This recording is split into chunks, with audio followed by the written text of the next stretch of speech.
Welcome back, ladies and gentlemen. This is Zero from TechDragon.info, and today we're going to take a look at the T69. Now, I'm not going to spend too much time in the garage because this tank you can't really compare to other tanks. Let's be honest, there is no equal to this tank at tier 8. There really isn't. You have the AMD 5100, which is the only other auto-loading tank really at that level other than light tanks. And this is a heavy, technically, so the stats in this tank are always going to be warped slightly because it's aimed towards, it's geared towards being heavy. So we can't really compare it to other tanks all that much, at least not in most metrics, but we can still take a look at this tank.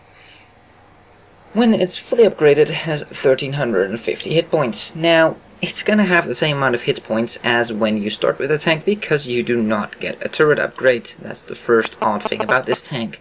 There's a couple of odd things. So, you better get used to the turret, you're not going to get it upgraded.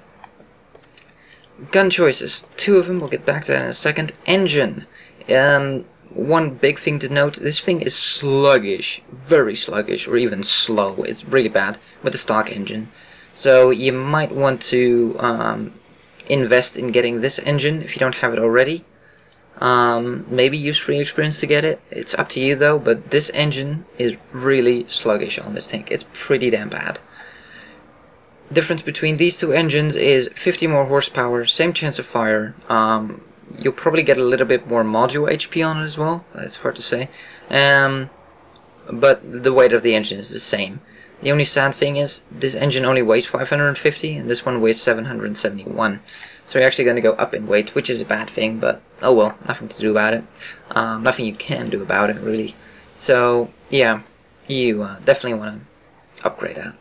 So that's one of the first things you want to work on, I would say, is the engine, before the gun even. So keep that in mind. Tracks, you probably need the tracks as well when you get the engine. Let me check. Oh, no, okay. Yeah, if you don't have the gun yet, you can get the engine first. But as soon as you get the gun, you can see here, then it won't fit. So, you can get the upgraded engine if you don't have the gun yet. So, your upgrade path, I would say, would be, if you don't have the radio yet, you do want to get that. Probably last, though, because radio, I have to say, is the least important thing on a tank. I mean, you get a pretty shitty one to begin with, 420 meter signal range. It's pretty bad, but that's not the end of the world. So I would say keep the radio for last, but do upgrade the radio. One thing you need to know here is the weight goes down from 100 to 80 kilograms, so you're actually gaining a little bit of acceleration from that upgrade. So that might not be a bad idea.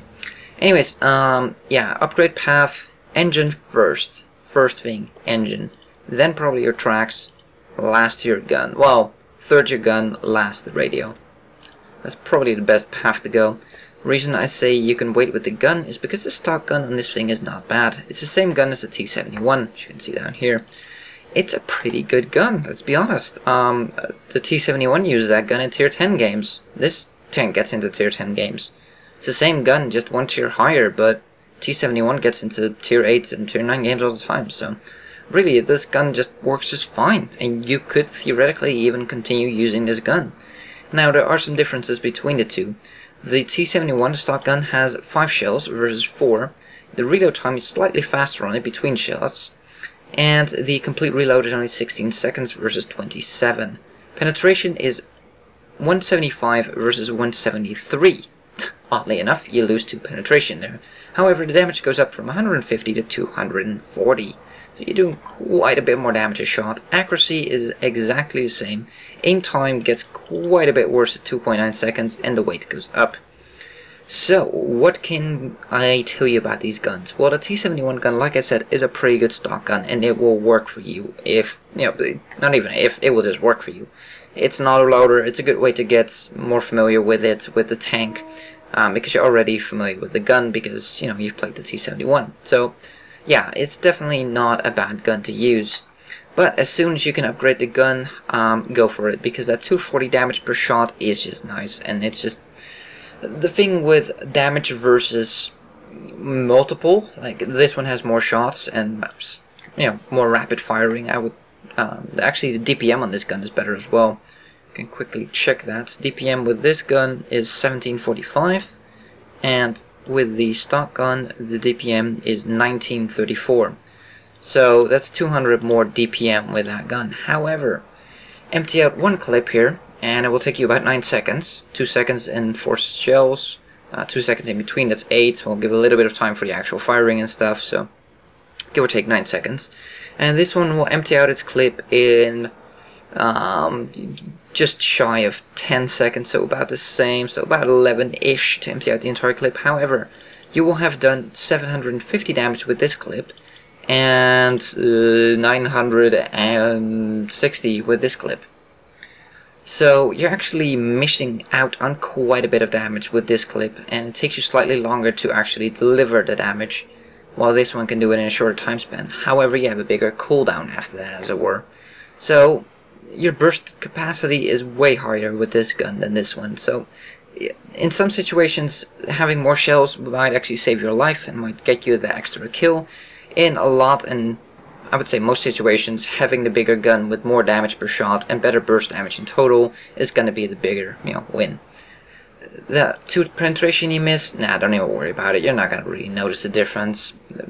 Your margin for penetration is bigger than that too, so it basically is a non-existing point there.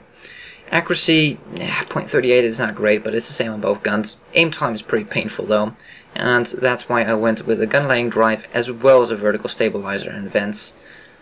Of course, this being a autoloader, you cannot mount a rammer, obviously, because there's already a rammer mechanic in there.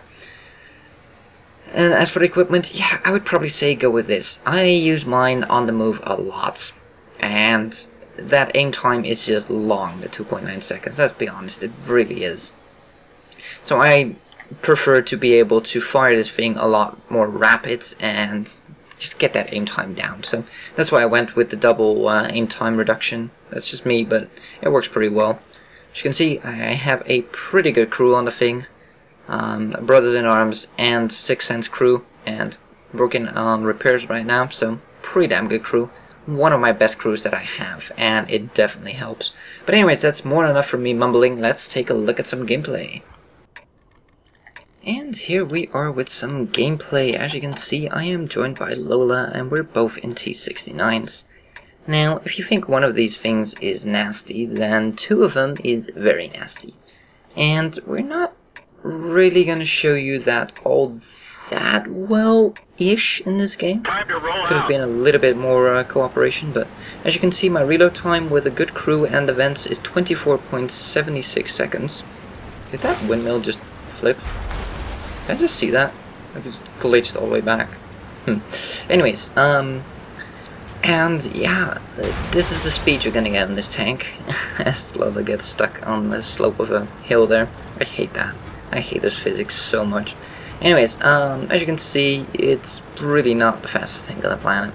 It's a medium tank. It will still shift, it will still move, but it really is quite far from being the nimble little thing like a T71. It's pretty far apart, to be honest.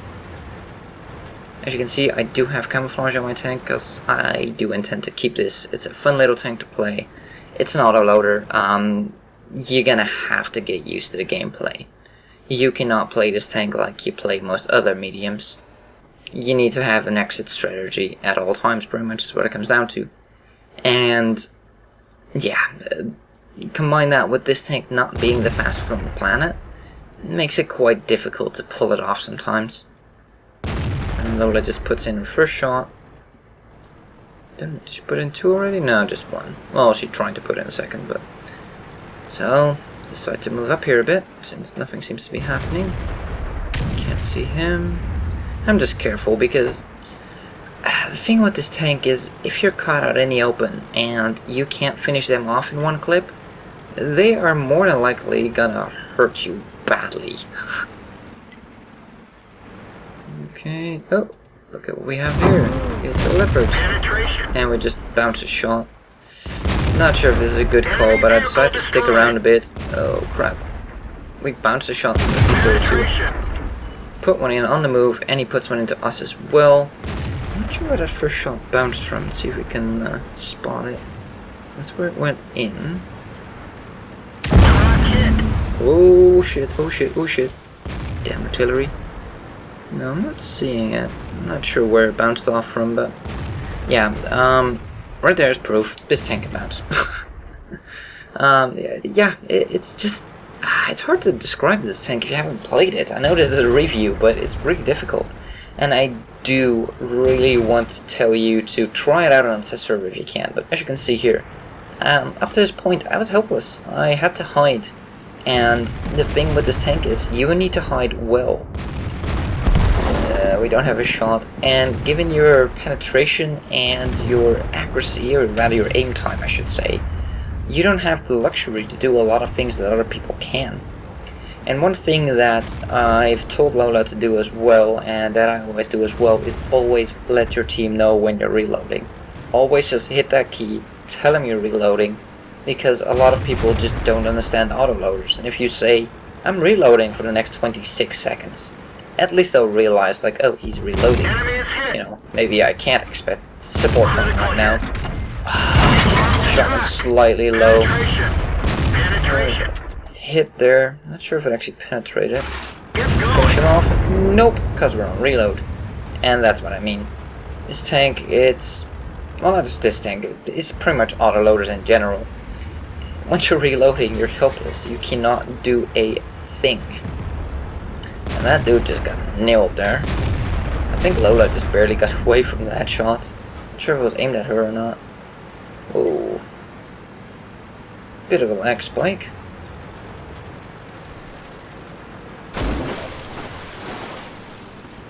There you go.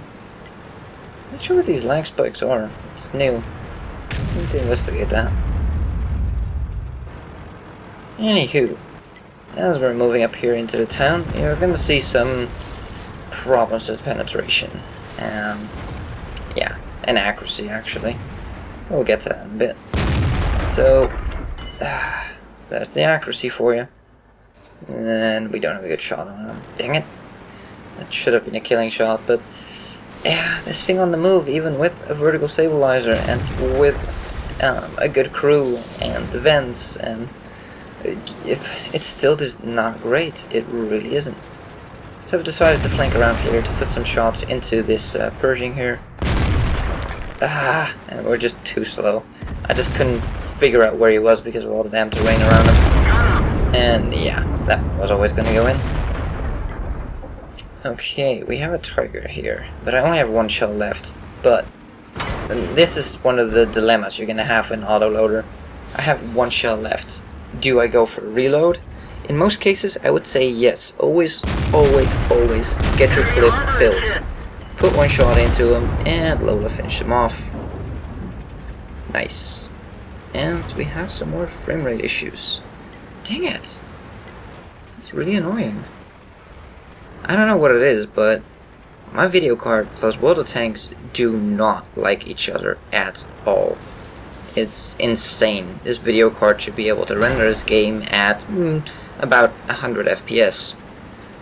Sadly, it's struggling to do 30 while recording. It's pretty damn sad. I don't know what the hell it is, but I think the Big World engine is just dying. It's stretched way beyond its limits, and it's just breaking right now. Because World of Tanks has been progressively running worse and worse on my computers. Already on my previous one I noticed it, but this one is just bad. Yeah, got spotted. Oh, hello. What? Seriously, where did that shot go? Now, here's a case of hello, no depression. I just went over one little bump there and actually cost me the kill. Dang it. Yeah. Depression. Oh, well. Here. This is pretty much what you got for depression. That's it. Like I said, it really is pretty poor. And elevation is not much better on it. Really isn't. Oh, going to a lag spike again. Dang it! I'm really sorry, guys. I'm not sure how bad this is gonna look in the video, but this is just pissing me off. Spent so much friggin' money on a new computer, and it can barely run World of Tanks. I really don't know what's going on here. Anywho, so we have a ISU 152. Well, if he has a derp gun and you know, the built-in, and I go in front of his gun, I'm pretty much dead. I don't think I'll survive that. Was it 750 average damage? I might survive it. If he low rolls. Oh, nope. And that's the thing. Once you're on the move and you have a very flimsy shot, normally on any other medium I would say take it. I would have taken that shot with, you know, in a heartbeat.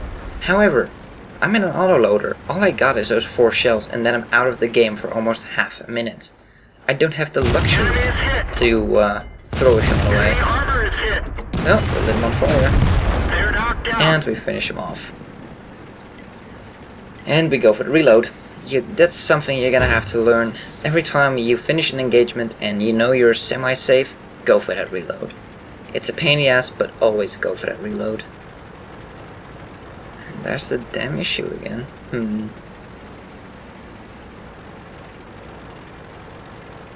Yeah, I'm really terribly sorry about this, guys. I'm gonna have to sort out my damn computer. You think you buy a new computer and you're gonna have decent frames. That's what you would think. I run some benchmarks earlier on my computer, and it was running in DX11 test at well over 100 FPS.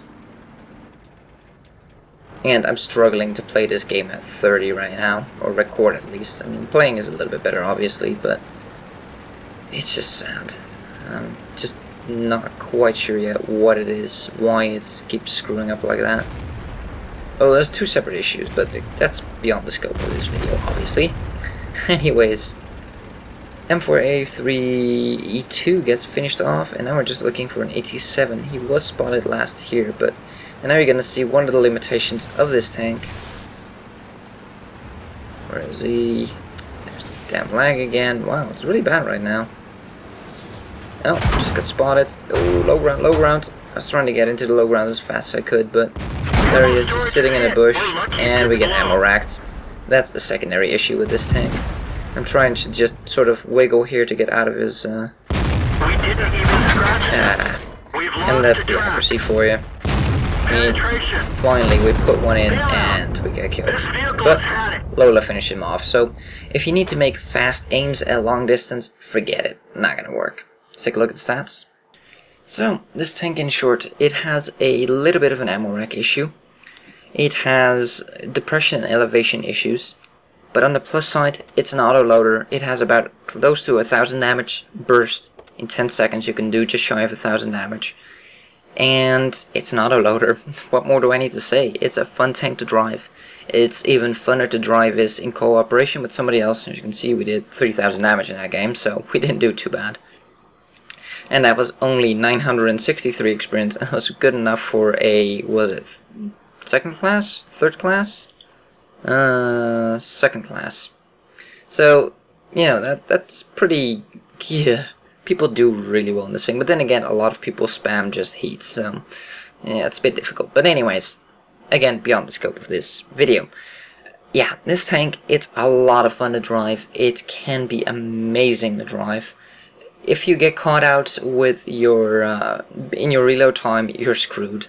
So always make sure you get to a safe spot where you can be supported by your team, or where the enemy just can't get to you. And that's something you're gonna have to learn with this tank. It drives way different than any other medium. Any other medium can defend itself. However, this one is stuck in a corner and it can't fire. All you can do is ram. That's like your only weapon when you're reloading. So it's definitely very different from any other tank you've driven if you haven't driven an autoloader. Now, to get to this tank, you're going through the T69, which is an autoloader, so you should be used to it by now, but still, it's a medium tank, it's slightly different. Anyways, that is what I think about this tank. Hopefully this will help you out in deciding if you want this tank or want to go down this line. And I would say it's a pretty damn fun tank to get, and for me at least, it's a keeper. Anyways, thank you guys for watching. If you liked this video, give it a thumbs up. If you want to see more, please subscribe, and we'll see you on the next one.